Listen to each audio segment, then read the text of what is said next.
Hi, I'm Paul Gilbert. Today we're going to talk about an interesting subject.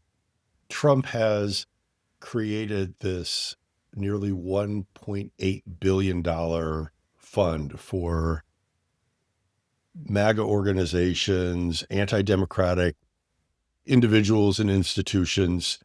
It really is entirely unprecedented in the American political system. We need to talk a little bit about political ethics in the United States. What is American democracy about?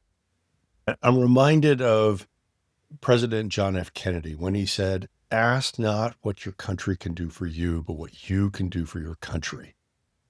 And there have been many great presidents of the United States, but that statement really does capture the ethos of public service. That's what American democracy is about. It's trying to create this more perfect union, trying to improve what we have as an American democracy so that it serves more people, so that it does more good. It fundamentally is an experiment in creating good in the world. And this latest effort is just so unprecedented in the American system and so horrific.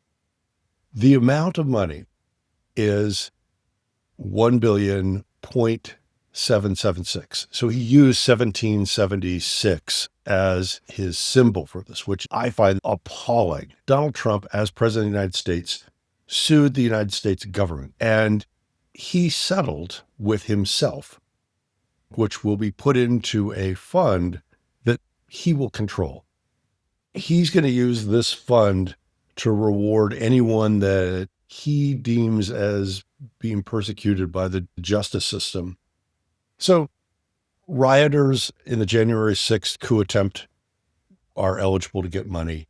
And lots of really repugnant white nationalists, MAGA, horrific anti-democratic institutions and individuals can get money from this. Where Trump is taking this is from Viktor Orban in Hungary. Viktor Orban, just like Trump, is the tool of Putin. Orban tried to use the tools of the government to fund right-wing organizations throughout Europe. And the voters have kicked Orban out. That was his playbook. And when you look at Trump and MAGA, they have learned a lot from Orban and are following in his footsteps. Let's talk about an interesting bit of morality and American democracy and how those things work together. In the Cold War, we were in this struggle with the Soviet Union, trying to juxtapose democracy and communism. One of the interesting good things that happened was it forced the United States to live up to its highest principles. In 1963, in Birmingham, Alabama, civil rights protesters were met with fire hoses and dogs. In the same year, the 16th Street Baptist Church in Birmingham, Alabama, was blown up by those who did not want segregation. And it killed young children. These things really made America look bad. We were not living up to our highest standards. As a result, the Civil Rights Act of 1964 was passed. We wanted to be seen by the world as living up to our democratic values. We had to double down and actually be good.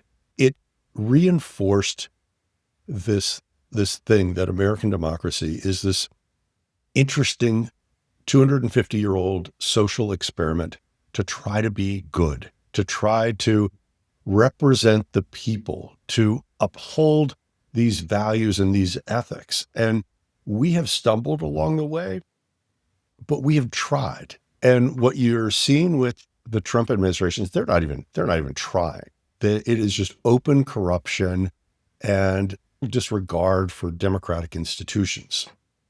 One of the more interesting things to look at in the second administration of Trump is how he is completely sidelining Congress. He's not asking for them to approve any of the tariffs. They should approve the war in Iran, and he's not asking them to approve the war in Iran. He does not want Congress to exist. He does not want there to be checks and balances. He wants to be the autocrat that makes every decision and is the supreme leader of the United States. And that is not American. Now let's talk about what American democracy is supposed to be. George Washington, after winning the war, some of his officers wanted to make him king. And he completely rejected that idea. He was the no kings guy. He believed in democracy. In his farewell address, had two interesting points. One, he talked about his concerns about the power of the executive and checking that and making sure we did not wind up with a king. And two, he talked about partisanship and how he was concerned that political parties could tear the United States apart and could lead those in power towards corruption.